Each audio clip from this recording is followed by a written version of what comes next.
to the video. Welcome to the Monterey Peninsula. I wish. So we can't hop on planes at the moment, can we? And travel anywhere. So I thought we'd do a little virtual tour out towards the California coast today. The reason I'm doing this video, I was watching the telly last night. I was watching the Pebble Beach Pro-Am. And I thought, oh yeah, I've got both those courses on the simulator. Let's pick two of the nice little short holes and hit a few shots and talk to you about them. So here's the iconic 7th at Pebble Beach, called Monterey Beach on this simulator because I think there's some licensing issues. They can't use the Pebble Beach name. I'm guessing that's going on.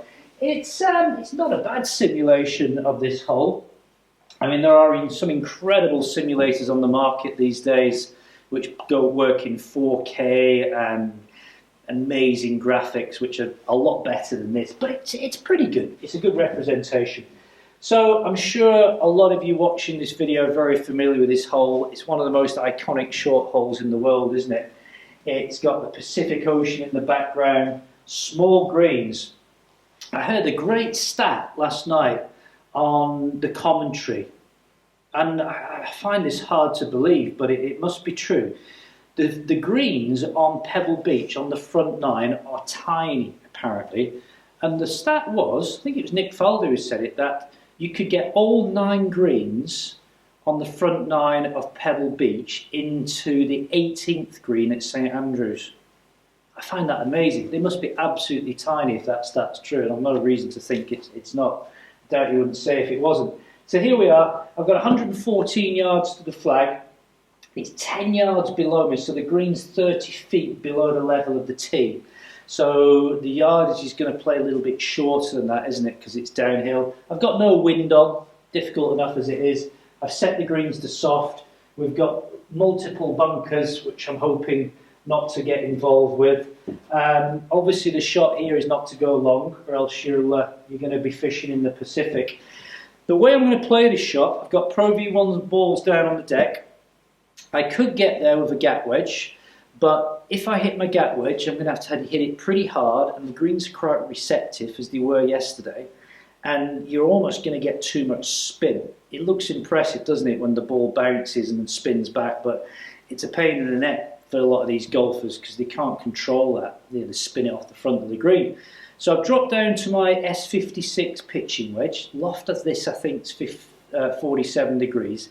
And I'm just going to hit a soft wedge. I'm just going to hit it very much within myself. I'm not going to attack it. I'm going to set myself up. I like to play my wedge shots with a slightly open stance, so my feet, hips and shoulders all aiming a little bit left to target. And my bad shot with most shots is an overdraw, and I get the club face closing. So the feeling I'm trying to get here is swinging a little bit out to in, trying to exit left, and I'm trying to hold the club off. I'm trying to keep the feeling that the club face is open as I hit it, so that I don't turn it over. Should we hit some? Not pretty good for starters. That should be on the yardage. What did that pitch at? 108 yards, so about 4 or 5 yards short. Not bad. Probably about 10 foot away, that one. It's a very counterintuitive feel for me, that's trying to swing left, hold the face off. I get so active with the hands through impact and try and release the club. So when I do it, it does work. I sometimes set the club face just a fraction open. It's set up as well, again, just to counteract that club face closing and giving me that horrible pull left. Shot 2. What needs to get down? It could be a little bit long. Sit. No, that's not where you want to be. What happened there? Club speed went up from 66 miles an hour to 73, and you can see the shot shape there did exactly what I wasn't hoping it would do, and I've gone long and left with a tough pitch back. Okay, no more of those, please. Better. Better. It's on yardage. Sit. Nice. Chance of a birdie from there, probably about 8 feet away. Like that one. We'll go 1 or 2 more.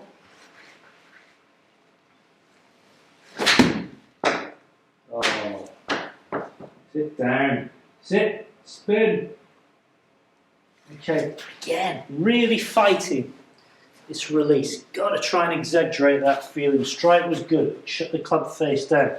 Let's try and swing more to the left. And let's try and hold that face off. Better. That was much, much better. Just had to commit to that. Good. Like that. 6 feet away. Putting for birdie. We'll go one more. Come on. Like everything in the golf swing, when you're trying to change something, you've really got to try and exaggerate the feeling. Yeah, good. I'm on it now. Get up. Go. Go. Brilliant.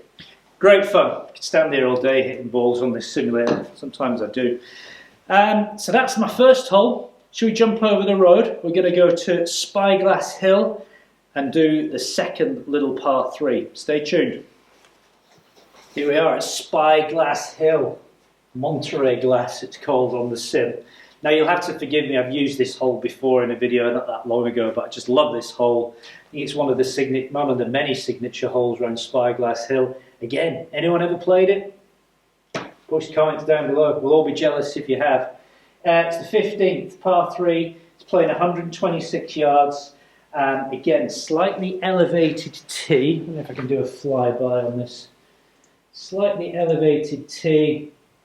Obviously, water to the right, and the pin's in a kind position today. It's cut in the middle. But I think on tournament days, you would often see this flag cut back right here somewhere, which really brings the water into play. So unless I do something really bad, which is quite possible, that water shouldn't come into play. We've all stated the obvious, with all par 3s, it's all about trying to get the yardage right and playing a bit downhill as well. It should play a little bit shorter than that yardage. I've gone 9-iron. Well, it might go left and long. Get down, get down. That was a nervy start, that one. That wasn't good. Did exactly what I was trying not to do there. Okay, we're going to swing more left and hold that face off. Like that. Nearly. I might have too much club here, actually. It's okay. I reckon I could probably... I'm going to change from 9 to wedge. Is what I'm going to do. Here's my wedge. Here's my wedge. I feel like I've just got to hold back a little bit too much with that 9-iron, so let's go wedge and be a little bit more aggressive. That felt good. That's the yardage, I think. Come on, get up, get up. So it's one of those shots where I'm just kind of in between. I could hit a little soft knockdown 9, or I could hit a full wedge. It's just kind of how you feel, really, isn't it? I think you should always try and swing yourself within yourself with wedge shots, but sometimes if you back off too much, it works against you as well. Could go left. Don't think it'll go long though. So all of a sudden, I've started fighting this overdraw. Come on. You know the feeling, it's just trusting it. Trust it. Swing left, hold off. Better. That's good. Bang on the money. Putting for birdie, 8 feet away. Last one. Great hole, isn't it? Love it. Yeah, I'm on it now. Go on. Go on. Yep. Brilliant.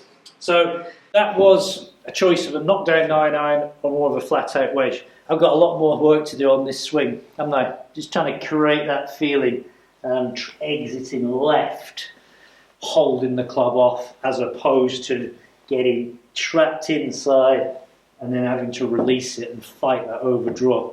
Never mind, we're in lockdown. I've got plenty of time to work on my own golf swing. Got no one else's swing to work on at the moment. Hope you enjoyed our little virtual trip out towards the west coast of California. It's on the TV tonight. I'll be tuned in. So enjoy the golf, and I'll see you all soon. If you're new to the channel, don't forget to hit that subscribe button. All the best, bye for now.